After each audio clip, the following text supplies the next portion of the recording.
রাতের যখন গভীর, প্রথম আসমানে আমার আল্লাহ হাজির।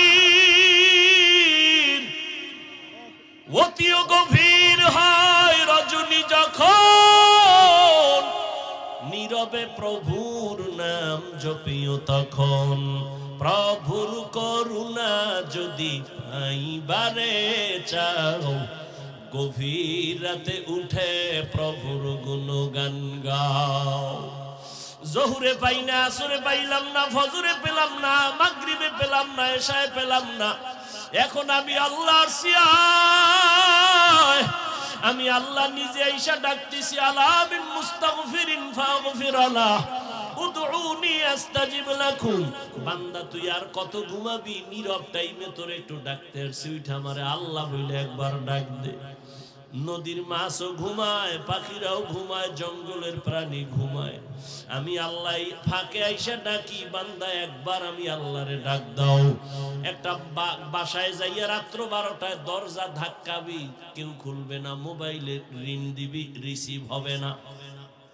মাও ঘুমায়, বাবাও ঘুমায়, খুব খেয়াল করিও। সব ঘুম, মনে হয় মরে গেছে। এত দরজার উপরে ধাক্কা, আওয়াজ নাই, এমন মরা মরছে। কিন্তু তোর আম্মা জানের পাশে একটা বাচ্চা আছে, 8 মাস 9 মাস 11 মাসের বাচ্চা ঘুমায়। দেখ ঘরের দরজাগুলো এত জোরে জোরে আঘাত করে, মা টের পায় না। মোবাইলে রিসিভ হয় না, রিং হইতেছে, বাহির থেকে রিংটোন আমি শুনতেছি, কিন্তু আমার ঘরের মা শুনে না, ম্যাডাম শুনে না। কিন্তু আম্মা জানের পাশে বাচ্চাটা হালকা করে একটু আওয়াজ দিছে, মা সজাগ হয়ে গেছে। ও বান্দা নজর কর, আমি আল্লাহ তোরে কত আদর করে বানাইছি। আমি আল্লাহ তোরে ভোর রাত্রে, এমন একটা রাত্র নাই যে আমি আইসা তোরে ডাকি না। তোর কি প্রয়োজন বল, তোর টাকা নাই বল, তোর গুনাহ করছো আমার কাছে বল, ভোর রাতে আমি আল্লাহরে ডাক দে। ওরে একটা বাচ্চা যখন মাকে আম্মু বলে ডাক দেয়, যত ঠান্ডা থাক না কেন, কাঁচা ঘুমেও যদি মা থাকে, বাচ্চা যখন আম্মু কয়া ডাক দিছে, মায়ের ঘুম ভেঙে গেছে। বাচ্চা কয় আম্মু আমি বাথরুমে যাব। মাত্র মা ঘুমাইছে, কাঁচা ঘুম, মা সব ফালাইয়া বাচ্চা নিয়ে বাথরুমে। বাবা তো ঘুমায়, কোনো খবর নাই।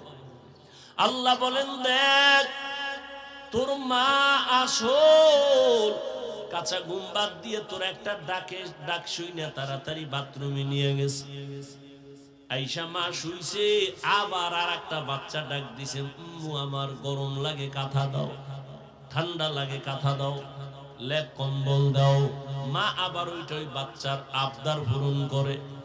ওই মায়ের থেকে তোর 99 গুণ মায়া আমি আল্লাহর বেশি। ও বান্দা তুই জীবন ভর অন্যায় করিয়া যদি একবার মুহাব্বতে ডাক দাও আল্লাহ, ওরে বাচ্চার ডাকে যদি মার কলিজা ঠান্ডা হয়, মায়া জন্মায়। আমি আল্লাহরে যদি একবার আল্লাহ বলে ডাক দাও, আমার কেন মায়া হবে না? আমি তো আলাদা কোনো সন্তান জন্ম দেই নাই, কারো থেকেও জন্ম আমি নেই নাই। ও বান্দা এত আদর করে তোরে বানাইছি, আমি আল্লাহ তোর ব্যবসা চাকরি লেখাপড়া বন্ধ করে বলি নাই আমারে ডাক দে। বান্দা তুই ঘুমাবি ঠিক, তবে ভোর রাতের ঘুম তোর স্বাস্থ্যের জন্য ক্ষতি ক্ষতি ক্ষতি। এই যে রাতের ঘুম শরীরের জন্য খোদার কসম শরীরের মহা ঔষধ ফ্রি। এরে নবীরা আশা করে যুবক, এই জন্য আমি বারবার বলি আমার সমাজের যুবক যদি লাইনে চলে আসো, গোটা দুনিয়াটা লাইনে চলে আসবে। যুবকের পাওয়ার দেখো নাই 5 তারিখ কথা কয় না, যুবকের পাওয়ার আছে, তবে এই পাওয়ারটা কামিয়াব হবে না যদি উলামায়ে কেরামের নেক নজর না থাকে। তোমার মেধা দিয়া গোটা দুনিয়া আলোকিত করে নাও, চরিত্র সুন্দর করে আগাও, মনটাকে বুঝাই ওরে মন আমার কপাল কেন এত খারাপ। আমার মতো যুবক স্কুল কলেজে পড়ে, চাকরি করে, ব্যবসা করে, যদি 5 বেলার নামাজ পড়তে পারে, আমি কেন পারি না? আমার কপাল কেন খারাপ? ও আল্লাহর বান্দারা, তোমার মতো যুবক রাস্তায় গাড়ি চালায়, শ্রমিকের কাজ করে, নামাজ ছাড়ে না। বলো তুমি কেন পারো না? দুনিয়া আল্লাহ কেন দিছেন? আখিরাতের কিছু সম্বল সঞ্চয় করার, কাজের জন্য। মূলত দুনিয়া কোনো কাজের জন্য না, দুনিয়া আমাদের জন্য না। হাদিসে পাকে নবী বলেন, দুনিয়া নামক গ্রহটার সম্মান যদি মান দাম এক বিন্দু, বলতে একটা মশার পাখা এই পরিমাণও থাকতো, তো কোনো বেদিনকে আল্লাহ এক ঢোক পানি পান করার সুযোগ দিতেন না। অর্থাৎ এই দুনিয়ার দাম আল্লাহর কাছে মোটেও নেই। তো দুনিয়ায় পাঠাইলেন কেন? আখিরাতের সম্বল সঞ্চয় করার জন্য। এখান থেকে যা আমরা সঞ্চয় করব, মরণের পরের জিন্দেগিতে আল্লাহ এটা আমাকে দিবেন। হায়াত দেখতে না দেখতে অর্ধেক শেষ। যার বয়স 30 বছর, আল্লাহ যদি বাঁচান তা আর 30। কারণ উম্মতে মুহাম্মদীর হায়াত গড়ে 60 থেকে 70, এর বেশি না। তাহলে 30 বছর যার হায়াত শেষ, আর বাকি 30 আল্লাহ বাঁচাইলে বাঁচবে। কিন্তু এই 30 বছরে অর্জন কি করছেন? আমার কলিজার যুবক বাবারা এমন কিছু অর্জন করছে যে বাকি 30 বছরও বিফল। এমন কিছু অর্জন করছে এই 30 বছরে যে আল্লাহ যদি আরো 30 বছর বাঁচায় রাখেন, তো এই 30 বছরও নষ্ট। মানি মুসলমানদেরকে দুনিয়ার থেকে ঈমান হারা করার জন্য চতুর্মুখী ষড়যন্ত্র চলতেছিল, চলতেছে, চলবে। আমরা বুঝি না। বাংলাদেশে দাঁড়ায় কোনো বেঈমান ইহুদি খ্রিস্টান কোনো হিন্দু বলে নাই সকালের মক্তব বন্ধ করে দাও, কেউ বলে না। কিন্তু এমন আকাম করছে, এমন অপকৌশল করেছে, এমন চূড়ান্ত চক্রান্ত করেছে যে মুয়াজ্জিন যখন আজান দিতে উঠে, ঠিক সেই টাইমে মা উঠে তার বাচ্চাকে কেজিতে পাঠাবার জন্য। তো এখন সকালবেলা স্কুলে নিতে হবে সন্তানকে, বই ফ্রি, নাস্তা ফ্রি, গাড়ি ফ্রি। বলা লাগে নাই মক্তব বন্ধ করে দাও, অটো বন্ধ হয়ে গেছে। কিন্তু আমাদের ব্রেন খুব দুর্বল, অনেক ভালো কিন্তু কাজে লাগাই না। দুনিয়ার সমস্ত বিধর্মীদের থেকে মুসলমানের ব্রেন, জ্ঞান, মেধা খুব তাজা। এর মধ্যে আবার 40-এর মধ্যে যাদের মেধা আছে, বয়স আছে, তাদেরটা আরো তাজা। বয়সের কারণে তাদের মেধা একটু দুর্বল। কিন্তু আমার যুবকরা গুনাহ করতে করতে করতে করতে চরিত্র, মেধা সব নষ্ট করে ফেলেছে। দুনিয়ার সব বিধর্মীরা মোবাইল হাতে দিয়ে দিচ্ছে। হুজুরের হাতেও মোবাইল, যে হুজুর না তার হাতেও মোবাইল। হুজুর তো গান দেখবে না, তো হুজুরের কেমনে এই আকামে ঢুকান যায়? তার ইবাদত ক্ষতি কেমনে করা যায়? হুজুর তো গান দেখবে না, মেয়ে দেখবে না, তো কি করা যায়? কয় যে ইউসুফ জুলেখার নাটক বানাও, ফেরাউন আর নমরুদের নাটক বানাও। এই নাটক দিয়া এবার হুজুরদের আটকায় দিছে। হুজুর এখন ইউসুফ জুলেখার নাটক দেখে। আজান হয়ে গেছে, হুজুর নামাজ আসতেছে, এই একটু বাকি। কি দেখেন আপনি? না, হারাম কিছু দেখি না। কি দেখেন? ইউসুফ নবীর কাহিনী দেখতেছি। বাস, তার অন্তরে ঢুকছে এটা গুনাহ না। এভাবে দেখতে দেখতে একদিন জামাত শেষ, আর একদিন তার নামাজ কাজা হয়ে গেছে। এক পর্যায়ে এভাবে নষ্ট হতে হতে সে ঈমান আর আমল থেকে অনেক দূরে। যদি এই হয় আমার হুজুরের হালাত, তো আমার উম্মতের হালাত কি হবে? আমি শুরুতেই বলছি, এই জাতি আর কোনোদিন নবী পাবে না, সাহাবী পাবে না কোনোদিন, আর ওমর, ওসমান, আলী, কোনোদিন আইম্মায়ে কেরাম, ইমাম বুখারী, ইমাম মুসলিম, ইমাম তিরমিজি পাবে না। এই জাতি ইসলাম চিনবে, আল্লাহ চিনবে, জান্নাত চিনবে আলেম দিয়ে। এই জন্য আলেমের উপরে টার্গেট, এদের সম্মান কমাও, এদেরকে বিতর্কিত বানাও। আল্লাহ হেদায়াত দান করে। আর ক্যামেরা তো ওপেন করাই আছে। হ্যাঁ, একজনে হাত দিছে আমার সালাম দেওয়ার জন্য, আমি লুঙ্গি পিনতেছি, ফট করে হাত দিয়ে ফেলাইছে। এমনকি আমি লুঙ্গি ছাইড়ে দিয়ে হাত বাড়ামো, সে তো হাত দিয়ে ফেলাইছে। আর একজনে ফাঁক করে ছবি তুলে ফেলেছে। কি হইল? হুজুর এই ব্যক্তির সাথে মুসাফা করে নাই, অহংকারী। আমার এই বদনামটা ছড়াইল যে কোনো হিন্দু, কোনো বেঈমান, আমার ভাই মুসলমান, সেই একটা আবেগে ছবি তুলে ছাইড়ে দিছে। বাস এবার ট্রল চলতেছে, আলেমদের বদনাম, আলেম ভালো না, অমুক হুজুর খারাপ, অমুক হুজুর খারাপ। এইভাবে দোষ খুঁজলে, গ্রামে একটা কথা বলে আমাদের, কম্বল বাঁচলে কিছুই থাকে না। এরকম দোষ ছাড়া আছে কে? বলেন তো আমার যুবক বাবারা, শিক্ষিতরা, দোষ ছাড়া কে আছে? এভাবে যদি একজন একজন আলেমের দোষ ধরেন তো ইসলাম আর কোন? অমুক আলেম খারাপ, অমুক আলেম খারাপ, অমুক আলেম খারাপ, তার এই দোষ, তার এই দোষ। আমি মাঝে মাঝে বলি, হিংসা কেমন জিনিস? বাড়ির পাশে প্রতিবেশীর ছেলে গরিব, কিন্তু ছেলের মেধা ভালো, পাশের ঘরওয়ালা বড় লোক, এর সহ্য হয় না। একজনে কয়, সাহেব অমুকের ছেলে তো এখন ক্লাস 8-এ উঠে গেছে, দূর বাদ দাও, ও জীবনে কাজে লাগবে না, ও লেখাপড়া কি করবো, পরীক্ষায় পাশ করতে না। ফাইনাল পরীক্ষার রেজাল্ট যখন বের হয়ে গেছে, খবর পাইছে যে সে গোল্ডেনে পালাছে। স্যার গোল্ডেনে পালাছে, বাদ দাও, গোল্ডেন পাইলে কি হবে, ওর জীবনে আর চাকরি হবে না। এক পর্যায়ে লেখাপড়া শেষ করে চাকরি হয়ে গেছে। স্যার চাকরি হয়ে গেছে, চাকরি থাকলে কি হবে, বেতন থাকবে। শুনে না, বেতন হাই স্কেল, কিছুদিন পর কয় বেতন পাইলে কি হবে, বেশি দিন টিকবে না। এই হিংসার দাবানলে সব আমরা আটকায় গেছি। গীবত করতে করতে করতে করতে করতে করতে প্রত্যেকটা মানুষের মুখ দুর্গন্ধময় হয়ে গেছে। এই পরিমাণ দুর্গন্ধ যে মেসওয়াক কেন, ব্রাশ কেন, কোন মেডিসিনে আর মুখের দুর্গন্ধ যাবে না। কারণ গোশত খাইলে মুখে ব্রাশ করা লাগে না, তো গোশত খাইতেই আছে, খাইতেই আছে, খাইতেই আছে, কোনদিন মুখ ধোয় না, অনবরত গোশত খায়। কির গোশত খায়? মরা ভাইয়ের গোশত খায়। জেন্দারটা খাইলে তুই তো মরাটা, মরা ভাইয়ের গোশত খায় বয়ে বয়া। নবীজি বলেন, এক সাহাবী বদনাম করতেছে, কয় আরে খেলাও দাও, যে দাঁত খুশে, কয় না ওইটা নিয়ে দাঁত খুশো কেন, কয় গোশত ঢুকছে দাঁতে। কয় ইয়া রাসূলুল্লাহ, আমি 1 মাস হয়েছে গোশতের লগে দেখা নাই, মাত্র গোশত খাইলা? বলে ইয়া রাসূলুল্লাহ, তার মানে?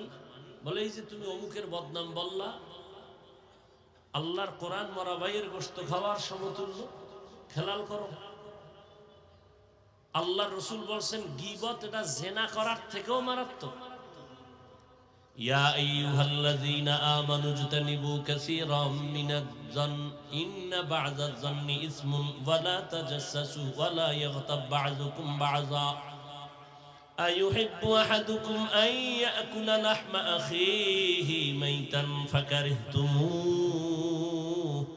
ওয়াত্তাকুল্লাহ ইন্নাল্লাহা তাওয়াবুর রহিম।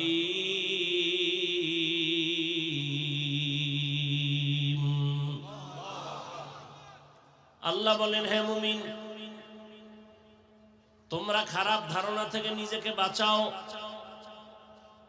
এমন কিছু খারাপ ধারণা মানুষকে চূড়ান্ত গুনাহের রাস্তায় নিয়ে যায়। আল্লাহ নিজে বলেন, এই মুমিন, তোমরা কি পছন্দ করো তোমাদের মরা ভাইয়ের গোশত খাবা? আল্লাহ বলেন নিজেই, ফাকারিহতুমুহু, না তোমরা পছন্দ করো না, তো আত্তাকুল্লাহ, আমি আল্লাহকে ভয় কর।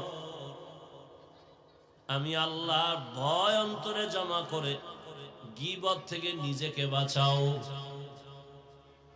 প্রত্যেকটা মুহূর্ত গীবতে আমরা পেছায় গেছি, ঘরের মধ্যে, বাইরে, দোকানে, রিকশায়, গাড়িতে, অল টাইম গীবত, মারাত্মক কবিরা গুনাহ।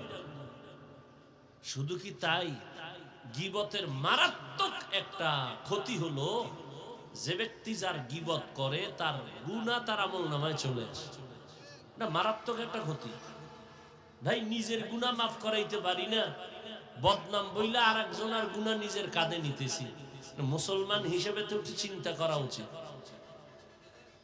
ইয়া আইয়ুহাল্লাযীনা আমানুত্তাকুল্লাহা ওয়াল তানজুর নাফসুম মা কদ্দামাত লিগাদুন ওয়াত্তাকুল্লাহ। আল্লাহ বলেন, হে মুমিন, তোমার হায়াতের সীমানা বাধা নাই, তবে মরণের সীমানা আমি আল্লাহ দিয়ে দিয়েছি। কোন দিন তোমার মরণ হবে আমি আল্লাহ লিখেছি। বাঁচার কোনো সিদ্ধান্ত নাই রে গোলাম।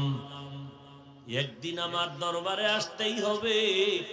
কি নিয়ে আসবা, কি রেখে আসবা, চিন্তা করো, হিসাব মিলাও।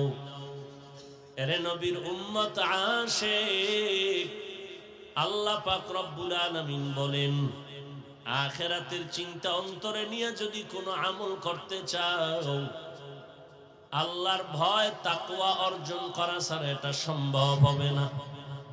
এজন্য আল্লাহ কোরআন নাজিলের শুরুতেও বলেন তাকওয়া, কোরআনের শেষেও বলেন তাকওয়া। যালিকাল কিতাবু লা রাইবা ফীহি হুদাল লিল মুত্তাকিন। আল্লাহ বলেন, আমি কোরআন অবতীর্ণ করেছি একমাত্র মুত্তাকি যারা তাকওয়াওয়ালা তাদের হেদায়েতের জন্য। যাদের মধ্যে আল্লাহর ভয় নাই তাদেরকে কোরআন হেদায়েত করবে না। কোরআন নাজিলের শেষ আল্লাহ তাকওয়ার বয়ান করেন, ওয়াত্তাকু ইয়াওমান তুরজাউনা ফীহি ইলাল্লাহ। ভয় করো ওই দিন সব মানুষ যখন আল্লাহর আদালতে ফিরে যাবে, প্রত্যাবর্তন করবে, পালানোর কোনো সুযোগ হবে না। আল্লাহ বলেন, ওই দিনের ভয় কর। আজকে দুনিয়াতে যতই বাহাদুরি করো, দুনিয়ায় তো বাহাদুরি টিকে না। অনেকে টাকার বাহাদুরি করে, ক্ষমতার বাহাদুরি করে, দুনিয়ায় তার বাহাদুরি টিকাইতে পারে না। হাসরে কেমনে টিকবে? দুনিয়ায় টিকে না। টাকার মাস্তানি। আজ ব্যাংকে কোটি টাকা জমা আছে, কিন্তু নিজের বংশের কেউ ভোগ করতে পারলো না। এই টাকার বাহাদুরি করে কি লাভ? আমি প্রায় সময় বলি, নাম বলি না, কারণ নাম বললেই তো গীবত হয়ে যাবে। তবে হ্যাঁ, কয়েক কারণে গীবত হারাম, হারাম, হারাম। আল্লাহর কোরআন বলে গীবত হারাম, রহমতের নবী বলেন গীবত হারাম। কিন্তু সব গীবতের মধ্য দিয়ে কয়েকটা কারণে গীবত করা লাগবে, গীবত করলে সওয়াব হবে। কয়েকটা কারণের এক কারণ, যদি কেউ ইসলামের ক্ষতি করতে চায় আর যদি উম্মতেরা সেটা অনুভব করতে না পারে, যারা ক্ষতি করবে তাদের নাম নিশানা নিয়ে মানুষকে সতর্ক করলে গীবত হবে। গীবত করলেও সওয়াব, ইসলামের স্বার্থে, ব্যক্তি স্বার্থে না, ইসলামের স্বার্থে। আল্লাহর বান্দা, টাকার অভাব নাই, কয়েক ভাই মিলে টাকার পাহাড় গড়লো। মনে হয় যেন তাদের টাকায় বাংলাদেশ জিন্দা হয়, তাদের টাকায় সরকার চলে। কিন্তু কপাল বড় খারাপ, এত টাকাওয়ালা কয়েক ভাই এমন অন্যায়ের রাস্তায় চলে গেল।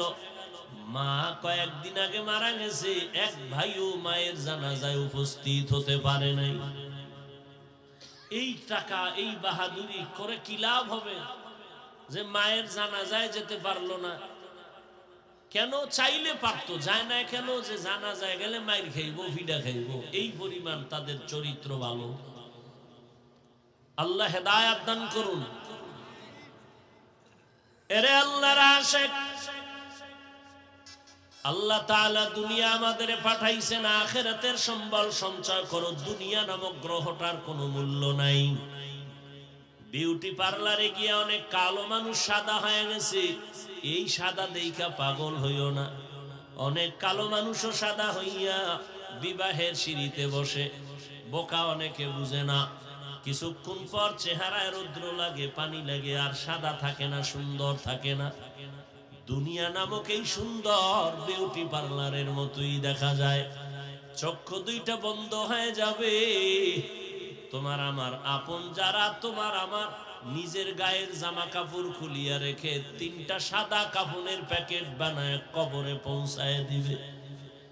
এতদিন আমার ডানে বামে কত ভক্ত, কত আপন, একটু যদি মরিয়া যাই জীবনে কেউ আর নাম নিবে না, মোবাইলের নাম্বার থাকলেও তা ডিলিট করে ফেলবে।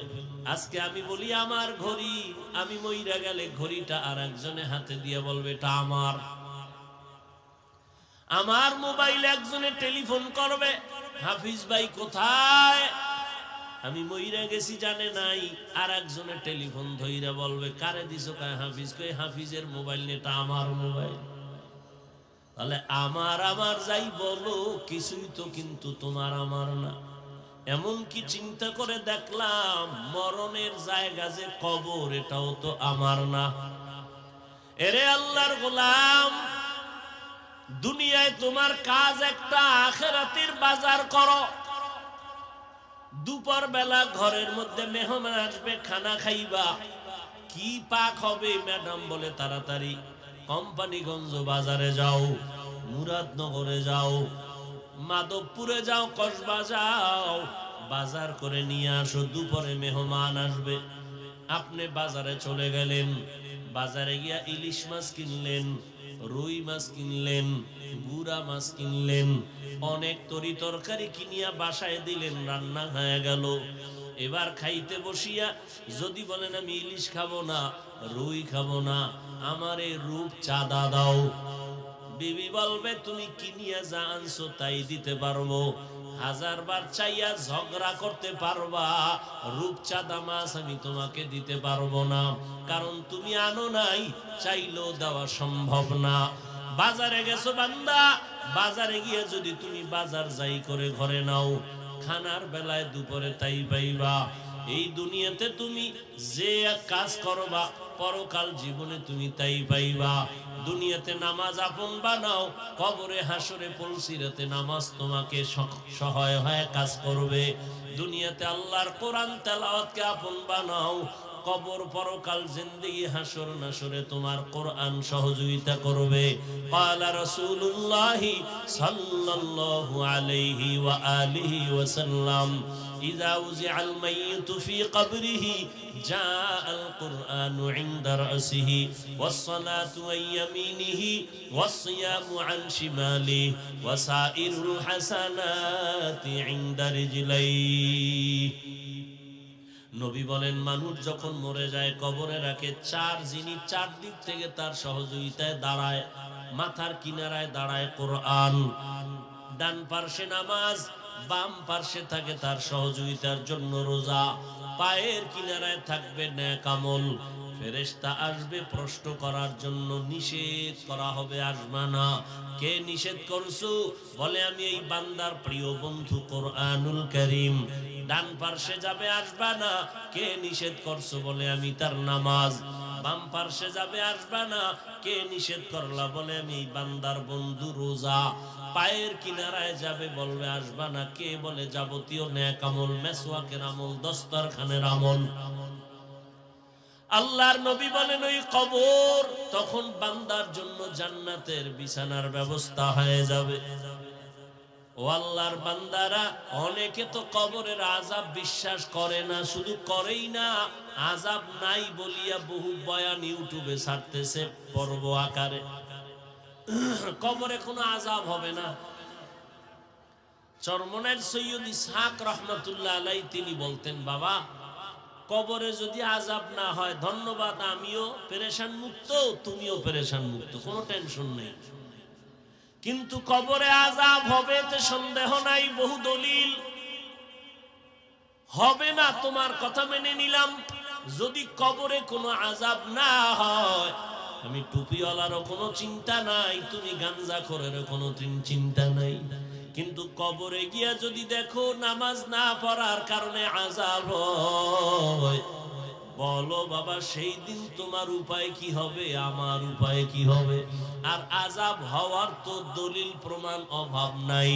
রহমতের নবী হাঁটতেছেন, পেছনে সাহাবায়ে কেরাম হাঁটতেছেন। হঠাৎ নবী দাঁড়ায় বলেন, ও সাহাবায়ে কেরাম দাঁড়াও, ওই যে কবর দেখো, কবরের মধ্যে আযাব চলতেছে, তাড়াতাড়ি আমরা একটু দোয়া করে দেই, কবরের আযাব যেন মাফ হয়ে যায়। নবী দোয়া করলেন, এরপরে কবরের আযাব মাফ হয়ে গেল। আমাদের জাতি ভাইদের মধ্যে একদল প্রশ্ন করেই ফেলবে, হাফিজ ভাই ধন্যবাদ আপনাকে, আজকে নবী কবরের আযাব দেখে দোয়া করলেন, তাহলে আপনারা কেন নবীরে গাইবের মালিক মানেন না? নবী যদি গাইব নাই জানে কবরের আযাব দেখলেন কিভাবে? প্রশ্নকারীরা আছে না, এ নিয়ে কিলাকিলি করবে, তো নামাজ পড়বে না। তুমি নামাজ নাই, রোজা নাই, হালাল হারামের ভেদাভেদ নাই, তোমার এই সমস্ত বিষয় নিয়ে তর্ক করার তো কোনো সুযোগই নাই, অধিকারই নাই। একটা মুসলমানের সবথেকে বড় পরিচয় নামাজ। নবী বলেন বাইনাল আবদি ওয়া বাইনাল কুফরি তারকুস সালাহ, বেঈমান আর মুমিনের ব্যবধান হলো নামাজ। বেঈমান নামাজ পড়ে না, মুমিনেরা নামাজ ছাড়ে না।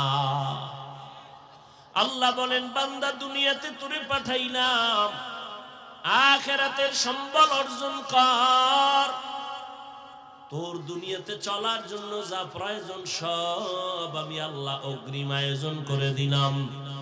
দুনিয়াতে চলতে তোর পানির প্রয়োজন, আমি আল্লাহ ফ্রি দিয়ে দিলাম, কোনো বিল লাগবে না। দোকান থেকে এক বোতল মাম কিনতে যাও, আধা লিটার 15 টাকা 20 টাকা তোমার টাকা দিতে হবে। আমার আল্লাহর দেওয়া পানি কি পরিমাণ ফ্রি ভোগ করেছো, কয় টাকা বিল দিয়েছো? ও বান্দা, আল্লাহ বলেন দুনিয়াতে চলতে তোমার প্রয়োজন আলো, আমি আল্লাহ সূর্য দিয়া চাঁদ দিয়া ফ্রি ভাবে তোমার আলো সার্ভিস দিয়া দিলাম, কোনো বিল চাই নাই। দুনিয়াতে চলতে তোমার বাতাসের প্রয়োজন, আমি ফ্রি করে দিলাম, কোনো বিল লাগবে না। ও বান্দা, তোমার চলার জন্য রাস্তার প্রয়োজন দিলাম, খানার প্রয়োজন তাও আয়োজন করলাম। আমি আল্লাহ গর্তের পিপিলিকেরও খানা দেই, নদীর মাছেরও খানা আমি দেই, উড়ন্ত পাখির খানা দেই, জঙ্গলের প্রাণীর খানাও আমি দেই। বান্দা, তোর খানা কেন আমি দিব না?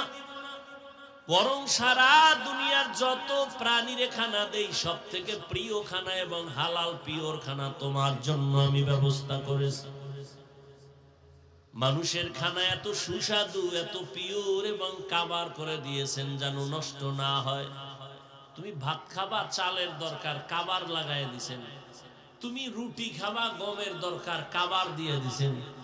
তুমি যে কোনো ফল খাও, কাবার থেকে ছুটায় এরপরে খাও, সবগুলো কাবারে আটকায় দিছেন। তোমার জন্য আল্লাহ সব করলেন। বলো গোলাম, তুমি আল্লাহর জিন্দেগির জন্য, পরকালের জন্য আল্লাহর মহব্বতে কি করেছো? সারা রাত একটা কুকুরের দিকে তাকাইয়া দেখো, মালিকের বাড়ি পাহারা দেয় সারাটা রাত, কোনদিন মালিকের সাথে কুকুর বেয়াদবি করে না। একটু বলবানি রে যুবক বাবা, ওই কুকুর সারা রাত পাহারা দিয়া বেতন কত পায়? 1 টাকাও বেতন নাই, বরং লাথি আর গালাগালি পায়। আজও পর্যন্ত কোন প্রমাণ কেউ দিতে পারবে না যে কুকুর মালিকের সাথে বেয়াদবি করেছে। নতুন মেহমান আসছে বাসায়, কুকুর চিনে না, ঘেউ ঘেউ করে আওয়াজ দিছে, মালিক কয় আমার মেহমান থাম। কুকুর ঠান্ডা হয়ে গেল। মালিকের লাথি আর গালি খাইয়াও কুকুর মালিকের সাথে বেয়াদবি করে না। আর তুমি একজন আশরাফুল মখলুক মানুষ, আমার মালিক আমার আল্লাহ, ওই মালিক থেকে তুমি কি পাও নাই? সব তুমি পেয়েছো।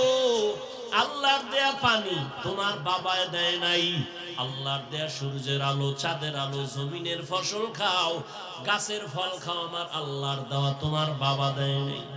রাতের বেলা ঘুমাইয়া যাও, ঘুমের মানুষ তো মরা, ঘুমের সময় তো মরার দোয়াই ভরে মানুষ। আল্লাহুম্মা বিসমিকা আমুতু, ও আল্লাহ তোমার নামে আমি মরতেছি, তোমার নামে মরে যাইতেছি। এমন মরা মরছে, চোর ঢুইকা সব লয়ে গেছে, টের পায় না কি পরিমাণ মরা মরলো। এমন কি মহিলার কানের অলংকার খুইলা নিয়ে গেছে, টের পায় না। আল্লাহ কয় এই মরাতে তোরে যদি আমি আর না উঠাই, তোর বাবা আর উঠাতে পারবে না।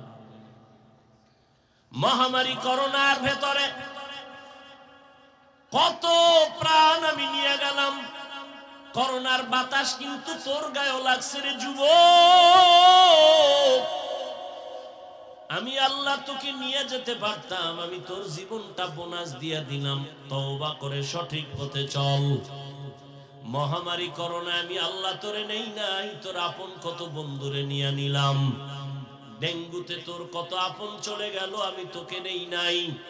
একই গাড়িতে বসে আছো, অ্যাক্সিডেন্ট হয়ে গেছে, 10 জন মরে গেছে, তোরে নেই নাই। এরে বান্দা, ছাত্র জনতার বৈষম্য বিরোধী আন্দোলনে কত তাজা তাজা প্রাণ চলে গেল, আমি আল্লাহ তোরেও নিয়ে যাইতে পারতাম, আমি তোরে নেই নাই। কয়দিন আর বাহাদুরি করবি? আমার দেওয়া নিয়ামত দিলাম সব তোমার জন্য। ও বান্দা, আখিরাতের সম্বল সঞ্চয় করে নাও। হায়াতটা শেষ হয়ে গেলে আর তোমার ডানে বামে কাউকে পাইবা না। ও আল্লাহর গোলাম, আল্লাহ পাক এ কথা তোমাকে বলে না যে তুমি ব্যবসা ছাড়ো, চাকরি ছাড়ো, তুমি 24 ঘন্টা আল্লাহর হুকুম মতো জিকির করো। আল্লাহ আইন করেন নাই, বরং আল্লাহ কত দয়াময়। 24 ঘন্টার প্যাকেট বানায় আমি রাত আর দিনকে মানুষের দিয়ে দিলাম, এর বাইরে কেউ চলার উপায় নাই।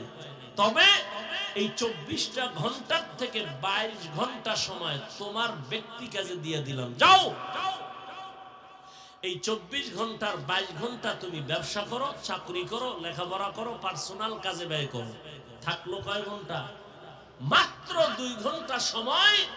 এটা তুমি আল্লাহর মহব্বতে আখিরাতের তোমার কল্যাণে আখিরাতের জন্য তুমি রিজার্ভ করে দাও। তাও একত্রে না। যদি বলতাম একটানা 2 ঘন্টা তেলাওয়াত করতে হবে, বান্দা তোর কষ্ট হতো। আমি যদি বলতাম 2 ঘন্টা একসাথে নামাজে দাঁড়াতে হবে, তোমার কষ্ট হতো। আমি আল্লাহ 22 ঘন্টা তো আলাদা দিয়েই দিলাম, বাকি যে 2 ঘন্টা এটা আমার জন্য না, তোমার কল্যাণে আখিরাতের অ্যাকাউন্টে জমা রাখবা। তাও একত্রে না, ভাগ করে দিছি, যাতে তোমার ব্যবসার ক্ষতি না হয়, চাকরির ক্ষতি না হয়, লেখাপড়ার ক্ষতি না হয়। বলে তা কেমনে? ফজরের 4 রাকাত নামাজে 20 মিনিট দাও। এরপরে তুমি আবার দোকানে চলে যাও, দীর্ঘ টাইম দোকানদারি আর অফিস করে আবার জোহরের 10 রাকাত নামাজে তুমি আবার 20 মিনিট দিয়ে আবার দোকানে যাও, অফিসে যাও। তোমার ব্যক্তিকা শেষ, আবার এক ফাঁকে আইসা 20 মিনিট দিয়ে আসরের 4 রাকাত নামাজ পড়ে আবার দোকানে যাও। আবার মাগরিবের 5 রাকাত নামাজে 20 মিনিট দিয়া চলে যাও দোকানে, অফিসে, ব্যক্তিগত কাজে। আবার কিছুক্ষণ পরে 9 রাকাত নামাজে সার সময় 20 মিনিট সময় দিয়া বাসায় যাও। বাসায় যাইয়া মা বাবা, পরিবার, সন্তানের হক আদায় করে ঘুমিয়ে পড়ো। আবার ঘুম থেকে উঠা 4 রাকাত নামাজে 20 মিনিট সময় দাও। তাহলে 20 মিনিট কইরা সময় দিয়ে তোমার যেন চাকরিরও ক্ষতি না হয়, ব্যবসার ক্ষতি না হয়, লেখাপড়ার ক্ষতি না হয়। এইভাবে আমি আল্লাহ তোরে দয়া কইরা ভাগ করে দিলাম। তোর ব্যবসারও বন্ধ করতে বলি নাই, চাকরিরও ক্ষতি করি নাই। ফাঁকে ফাঁকে গিয়া 20 মিনিট 20 মিনিট 20 মিনিট 20 মিনিট সময় দিয়া নামাজ পড়বি। আমি আল্লাহ মুয়াজ্জিনের দিয়া ডাকতেছি, তাড়াতাড়ি আয়, আসসালাতু খায়রুম মিনান নাওম। ও বান্দা, তোর ব্যবসায় পাগল হইয়া দুনিয়ায় এমন মজা পাইছো, ফজরের হাজিরায় তোরে মসজিদে পাওয়া যায় নাই।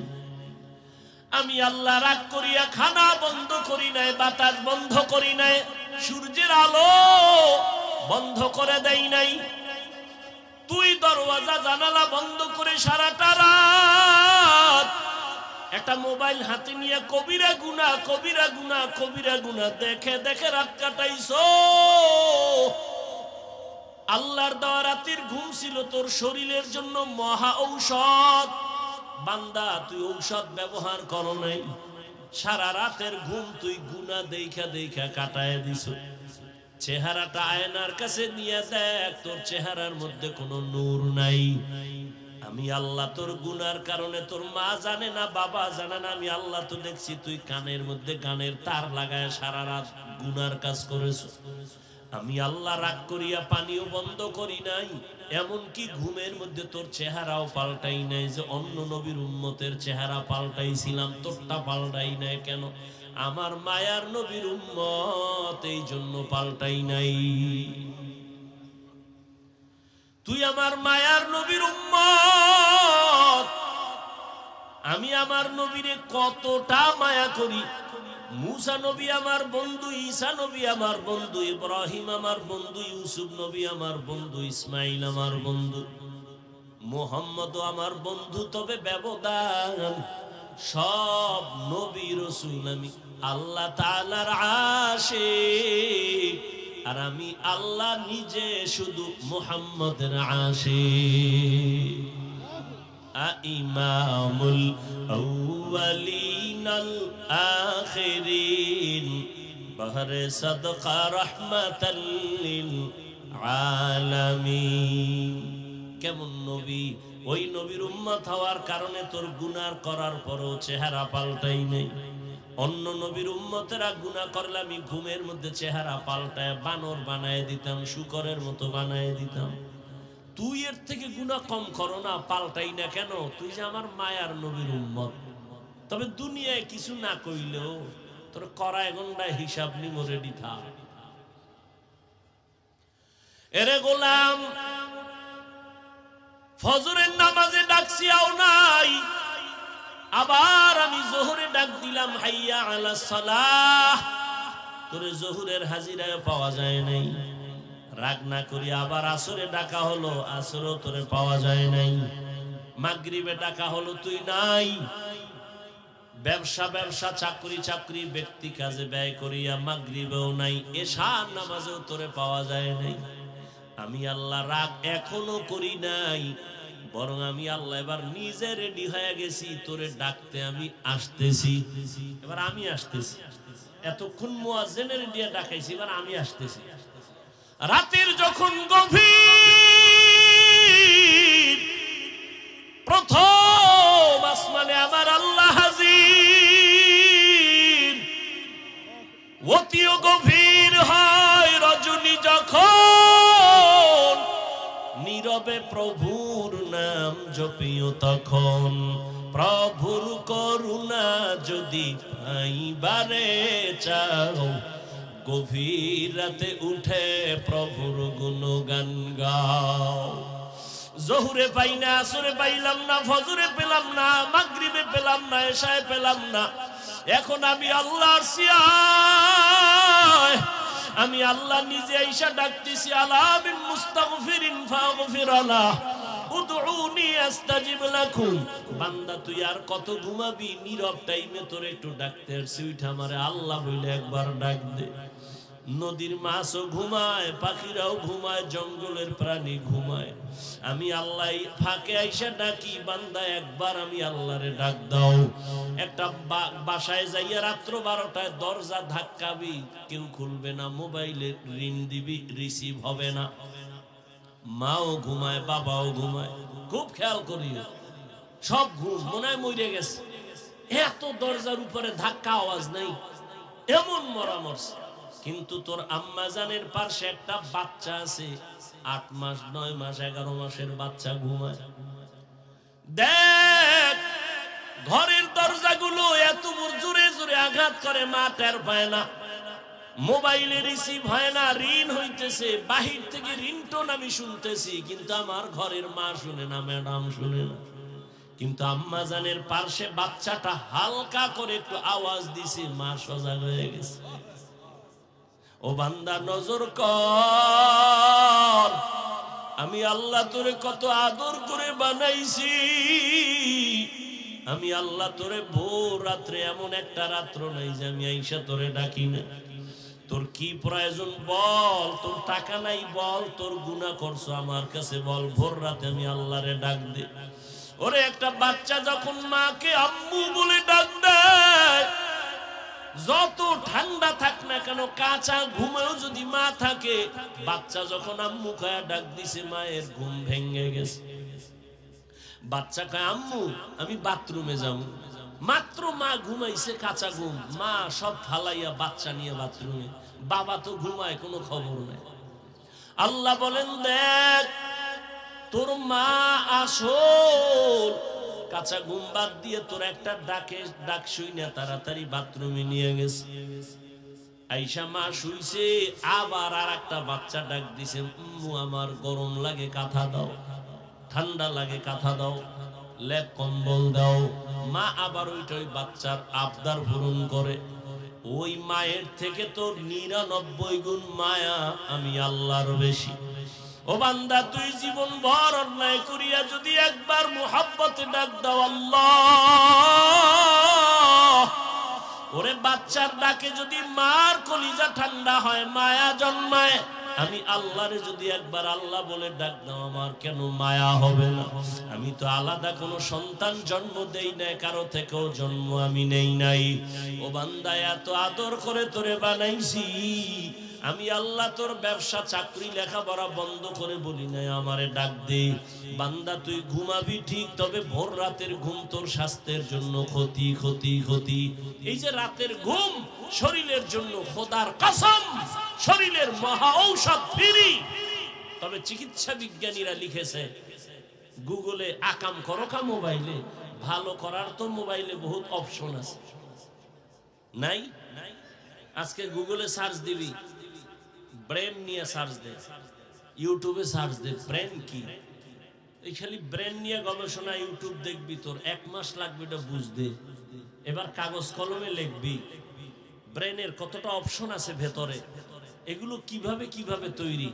চিকিৎসা বিজ্ঞানীরা সবগুলো ডিটেলস গুলো ভিডিও আকারে দিয়ে দিছে। আকাম দেখো কেন? এগুলো দেখে জ্ঞান বাড়াইতে পারো না?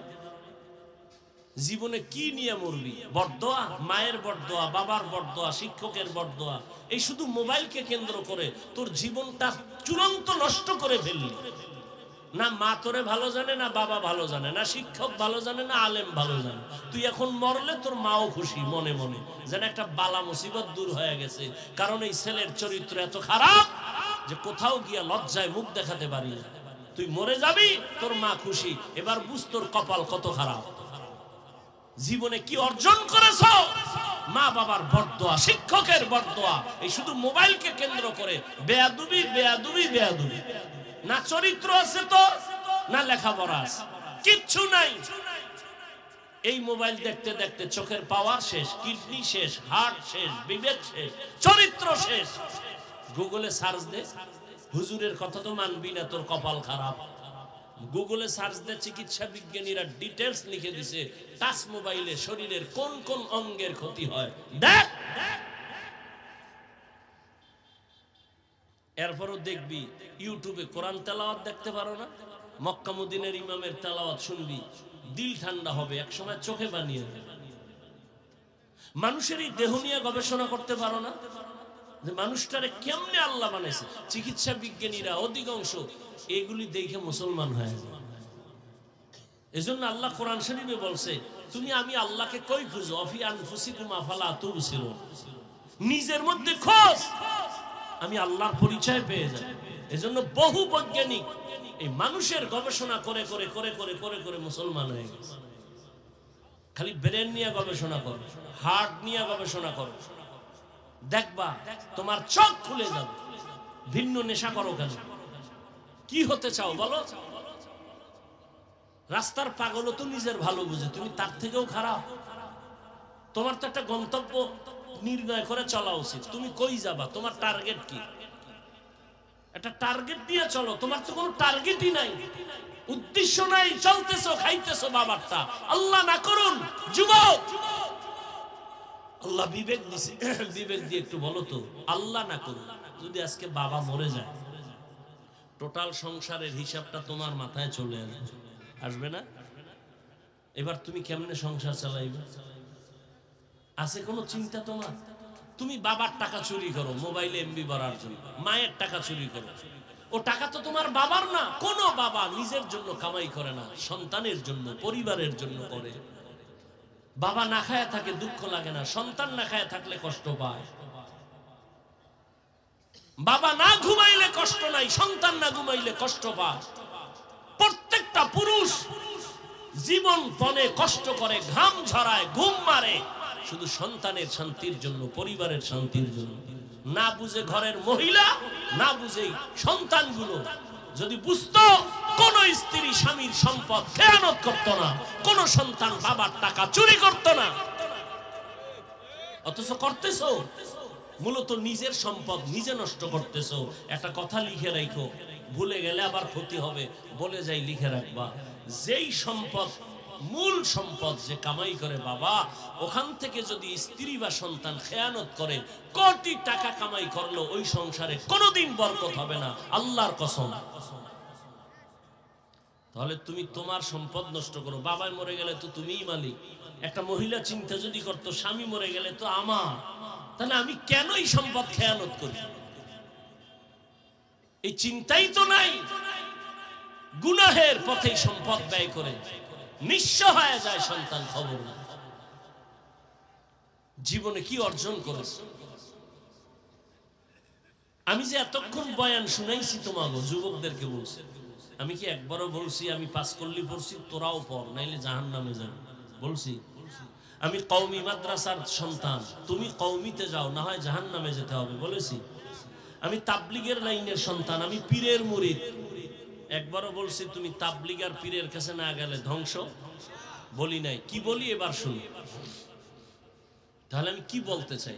আমি টুপি মাথায় দেবা এটা বলি নাই, হুজুর হও তাও বলি নাই, কওমি মাদ্রাসায় যাও তাও বলি নাই, তাবলিগে যাও তাও বলি নাই, গেলে ধ্বংস হবা না গেলে ধ্বংস হবা তাও বলি নাই। যাও আলহামদুলিল্লাহ। তবে আমি মূল কথা বলতে চাই কি শুনে, তুমি স্কুলে পড়ো, কলেজে পড়ো, আলহামদুলিল্লাহ। কেউ দোয়া না করলে আমি দোয়া করি তোমার জন্য। তুমি স্কুলেই পড়ো, ছাড়বা না স্কুলের পড়া, কলেজ ছাড়বা না, খবরদার। এটা আমার ব্যক্তিগত তোমার উপরে ওপিনিয়ন। আমি তোমাকে দোয়া করতেছি, এখানের লোকগুলো আমিন বলবে, কবুল হবে, আমি শুধু দোয়া করি। তুমি স্কুলে পড়ো, ধন্যবাদ তোমাকে। কলেজে পড়ো, ওই পড়া ছাড়বা না। চাকরিজীবী ভাই, চাকরি করো, ছাড়িও না। যারা ব্যবসা করো, করো ব্যবসা, দোয়া করি, ছাড়িও না। তুমি ব্যবসায়ী হও, চাকরিজীবী হও, ডাক্তার হও, ইঞ্জিনিয়ার হও, প্রফেসর হও, ছোট্ট দাবি, বেয়াদব হবা না।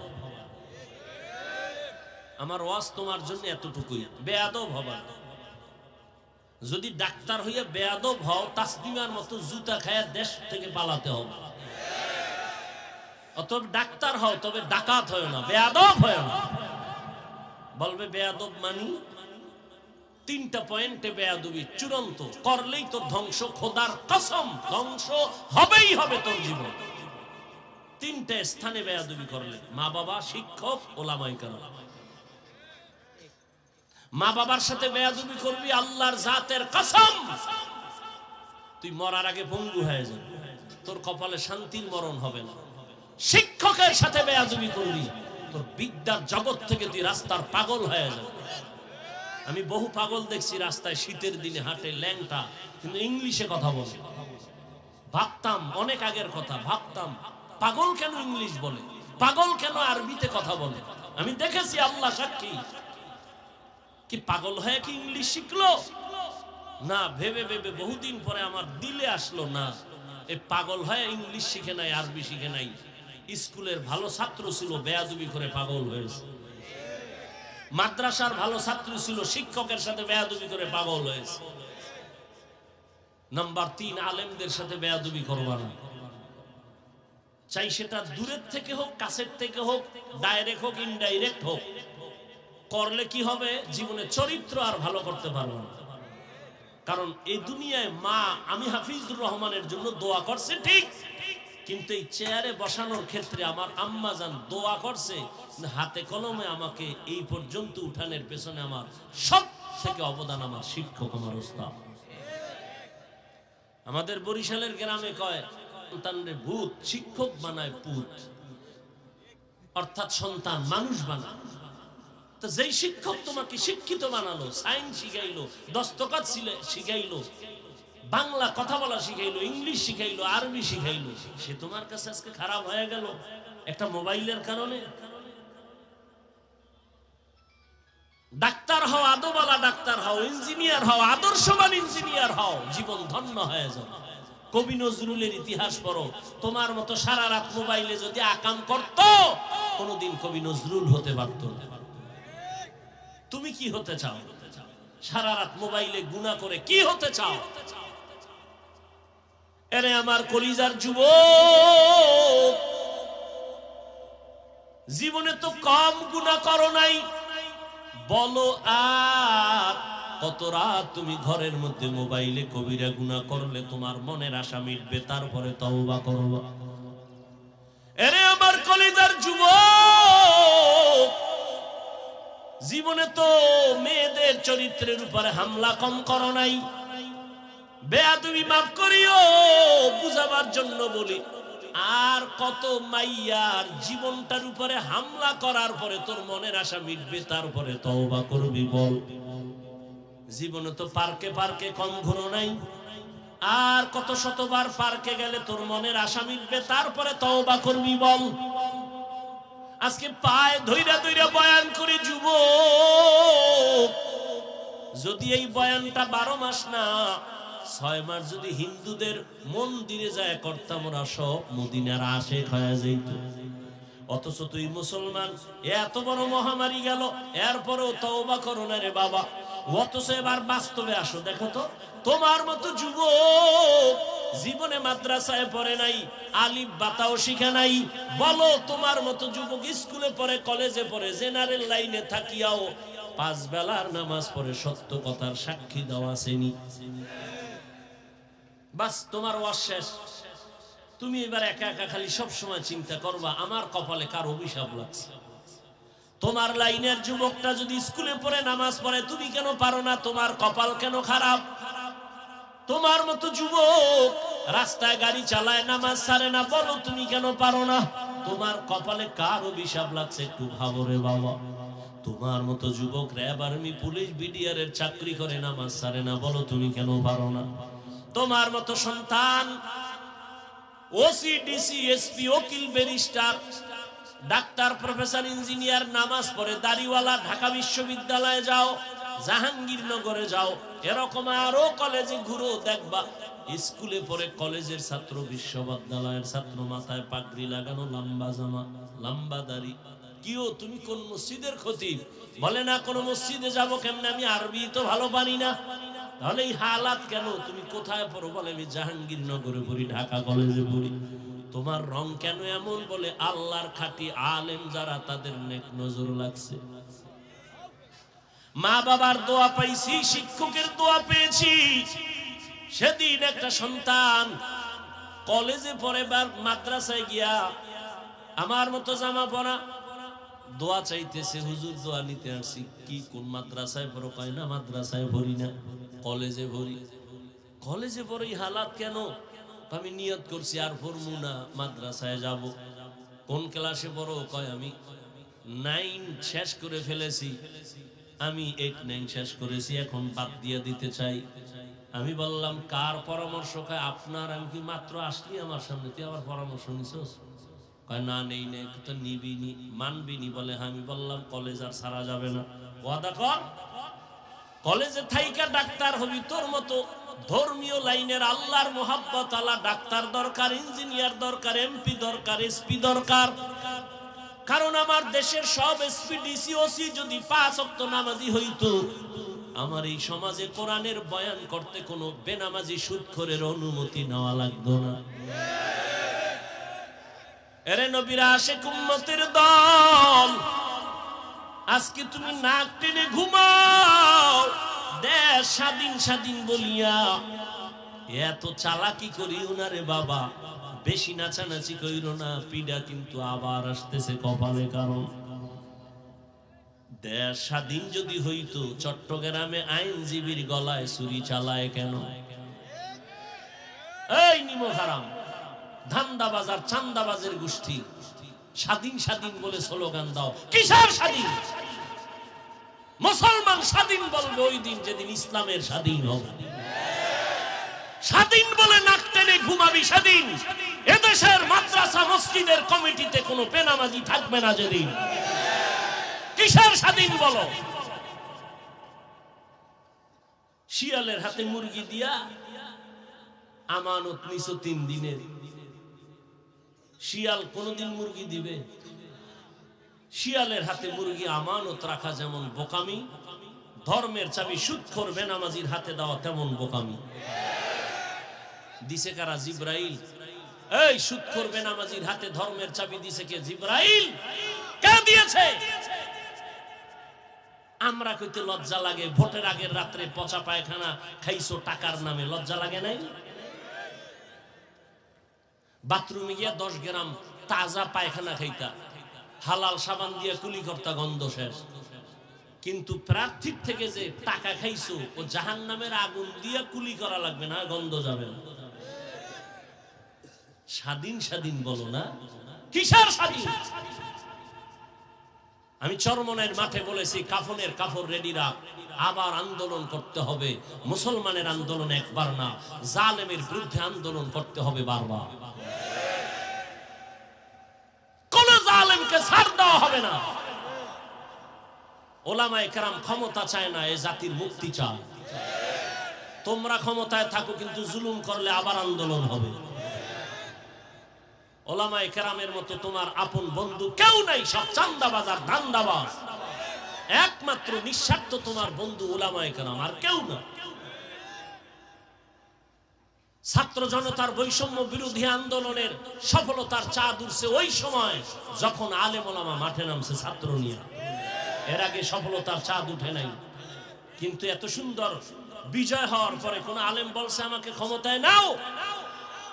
কে উপদেষ্টা জানার দরকার নাই, জুলুম করলে খবর আছে, আবার আন্দোলন হবে। আল্লাহ হেদায়েত দান করুন। চান্দাবাজি ধান্দাবাজি করবে আর বলবে ইসলামে রাজনীতি নেই। রাজনীতি নাই এরকম কোন ইসলাম দুনিয়ায় নেই। তুমি ইসলামটারে খাটো করো কেন? ইসলাম কমপ্লিট। পৃথিবীতে তোমার জীবনের প্রত্যেকটা পরতে পরতে ইসলামের দিক নির্দেশনা আছে। তুমি পরিবার কেমনে চালাইবা, নবীর আদর্শ সেখানে নাই। আঙ্গুলের নখগুলো কেমনে কাটবা, চুল কেমনে রাখবা, কেমনে কাটবা, জুতা কেমনে পরবা, সেখানে নবীর আদর্শ। নবী নিজে রাষ্ট্র চালায় দেখাইলেন, আবু বকর রাষ্ট্র চালাইলেন, ওমর ওসমান আলী রাষ্ট্র চালাইলেন, সুলাইমান নবী গোটা দুনিয়া চালাইছেন। এ ঘটনা কোরআনে নাই? ইউসুফ নবী মিশরের অর্থমন্ত্রী ছিল, কোরআনে নাই? কেন বলো কোরআনে রাজনীতি নাই? হ্যাঁ, তোমার পচা রাজনীতি নেই।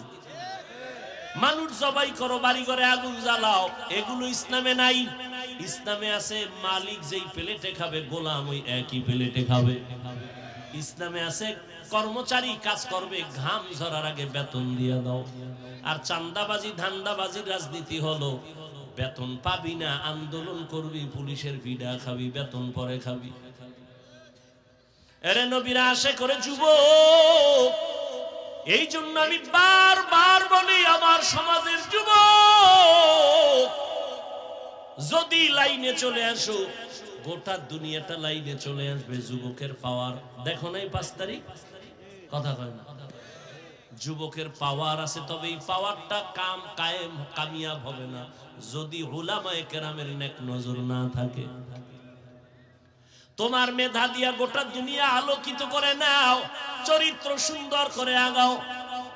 মনটাকে বুঝাই, ওরে মন আমার কপাল কেন এত খারাপ, আমার মতো যুবক স্কুল কলেজে পড়ে, চাকরি করে, ব্যবসা করে, যদি 5 বেলার নামাজ পড়তে পারে, আমি কেন পারি না? আমার কপাল কেন খারাপ?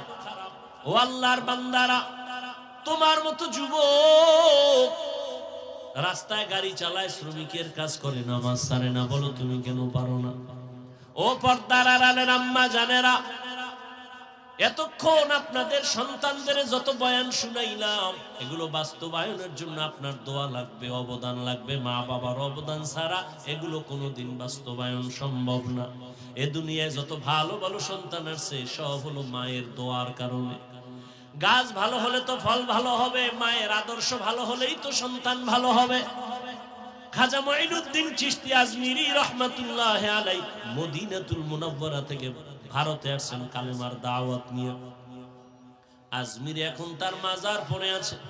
খাজা মঈনুদ্দিনের হাতে ভারতের জমিনে লক্ষ লক্ষ বলে কত, কেউ বলে 90, কেউ বলে 99 লক্ষ বিধর্মী কালেমা পড়েছে। মঈনুদ্দিনের দিলটা খুশি, মায়ের সামনে খুব আনন্দিত হাসতেছে। আম্মা জান বলে মঈনুদ্দিন এত আনন্দ কেন? বলে মা লক্ষ লক্ষ বিধর্মী আমার হাতে কালেমা পড়েছে। আম্মা জান কয় মঈনুদ্দিন এটা তোর বাহাদুরি না, আমি মায়ের অবদান। খাজা মঈনুদ্দিন চিশতি আজমিরি কয় মা কি তোমার অবদান? মা দুই ফোঁটা চোখের পানি ছেড়ে বলে রে বাবা, তুই যেদিন আমার গর্বে আসছো আমি মা ওই দিন থেকে যায় নামাজে সারা রাত কাটাইছি। রাতের গভীরে সিজদায় পড়ে কান্না করেছি আর বলেছি হে মালিক আমার সন্তানটাকে তোমার ওলি বানাইয়া পাঠাইও। শুধু তাই না, তুই যখন দুনিয়াতে আসছ আমি তোরে যতদিন দুধ পান করাইছি আমি মা আল্লাহর কসম করে বলি এক ফোঁটা দুধও তোর মুখে বিনা ওযুতে দেই নাই। যেই মা বাচ্চাকে বিনা ওযুতে দুধ পান করায় না ওই সন্তান ভালো হবে না, তুমি গাঞ্জাখোর কি ভালো হবে? আরে আম্মা জান আপনারা তো খাজা মঈনুদ্দিনের মায়ের মতোই তো দামি মা, আপনারা তো সাহাবায়ে কেরামদের মায়ের মতো মা, আপনারা তো আয়েশা রাদিয়াল্লাহু আনহার মতো দামি নারী, ফাতেমা রাদিয়াল্লাহু আনহার মতো দামি নারী, খাদিজা রাদিয়াল্লাহু আনহার মতো দামি নারী। আরে আম্মা জান কেন পারেন না আপনারা পর্দা করে স্বামীর মাল হেফাজত করবেন? এই অঞ্চলে আপনার মতো বহু মহিলা আছে, খবর নেন, 5 ওয়াক্ত নামাজ পড়ে বেপরদায় চলে না, মোবাইলে চরিত্র বিক্রি করে না, স্বামীর মালের খেয়ানত করে না, সন্তানগুলো দিনের পথে চালানোর জন্য চেষ্টা চালায়। মা আপনি কেন পারবেন না? কয়দিন আর দুনিয়ায় থাকবেন? ভালো একটা আদর্শ ডাক্তার ও সন্তান যদি রেখে যান ওই সন্তান আদর্শবান বানায় যাবেন। ডাক্তারি করবে, ফাঁকে ফাঁকে কোরআন তেলাওয়াত করবে, নামাজ পড়ে মায়ের জন্য দোয়া করবে। রে আম্মা জান অনুরোধ করে বলি আপনার সন্তানকে ডাক্তার বানাবেন, ইঞ্জিনিয়ার প্রফেসর বানাবেন, বেয়াদব বানাবেন না। সন্তানের আচরণে কোনোদিন যেন মা বাবা কষ্ট না পায়, আপনার সন্তানের ব্যবহারে কোনোদিন শিক্ষকেরা যেন কষ্ট না পায়, আপনার সন্তানের আচরণে কখনো যেন আলেম ওলামা কষ্ট না পায়। ও আমার যুবক এখনো সময় আছে, তওবা করে নাও, মনে মনে আল্লাহকে বলো হে মালিক এই ময়দানে মনে হয় আমার মতো গুনাহগার কেউ নাই।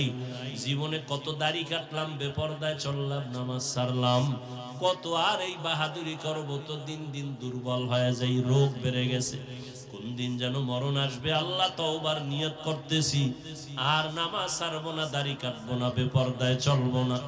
আল্লাহর মুহাব্বত নিয়ে যদি তওবা করতে পারো তবে সবার নসিবে তওবা হবে না। আবু জাহাল নবীরে 13 বছর দেখলো, বয়ান শুনলো, কালেমা পড়ে নাই। আর ওমরের মতো বান্দা 27 বছর বয়সে নবীরে জবাই করতে গিয়া কালেমাওয়ালা হয়ে গেল। ঠিক এই জমিন আবু জাহালের মতো কিছু নিমক হারাম, হাজারো বয়ান শুনবে তারপরও তওবা করবে না। আর ওমরের মতো কিছু গোলাম মেজাজ নিয়ে বসবে, গুনার কথা স্মরণ করে কান্না করে তওবা করে ফজরে মসজিদে হাজির হয়ে যাবে। মনেরে বুঝায় বলবে আর কত, জীবনে তো কম দাড়ি কাটলাম না, পার্কে পার্কে কম ঘুরলাম না, এখন আর কত ঘুরবো? তওবা করিয়া নিলাম, আর পার্কে যাব না, গুনাহ করব না, মোবাইলে অপরাধ করব না, নামাজ ছাড়ব না, মা বাবার সাথে বেয়াদবি করব না, শিক্ষকের সাথে বেয়াদবি করব না, ওলামায়ে কেরামের নেক নজর আর দোয়া নিয়ে নবীর পরামর্শ, নবীর সুন্নাত অনুযায়ী চলবো। এমন তওবা করার মতো যদি ভাগ্যবান কোন আল্লাহর গোলাম এখানে থাকো, ও যুবক বৃদ্ধ বাবাজি, পর্দার আড়ালের মা বোনেরা, তওবার নিয়ত যদি অন্তরে থাকে, মুনাফিকি দুর্বলতা যদি না থাকে, খাঁটি তওবার নিয়ত যাদের আছে, দুটো হাত আমার আল্লাহকে দেখাইয়া দাও। আয় আল্লাহ হাতগুলো কবুল করে নেন, তওবা কবুল করে নেন, তওবার উপরে মজবুত হইয়া চলার মতো তৌফিক দান করেন, আমিন। আলহামদুলিল্লাহি রাব্বিল আলামিন, ওয়াসসালাতু ওয়াসসালামু আলা সাইয়্যিদিল আমবিয়া ওয়াল মুরসালিন ওয়া আলা আলিহি ওয়া আসহাবিহি আজমাইন। ইয়া আরহামার রাহিমিন, ইয়া আরহামার রাহিমিন, ইয়া আরহামার রাহিমিন। রব্বিরহামহুমা কামা রাব্বায়ানি সগীরা। আল্লাহুম্মা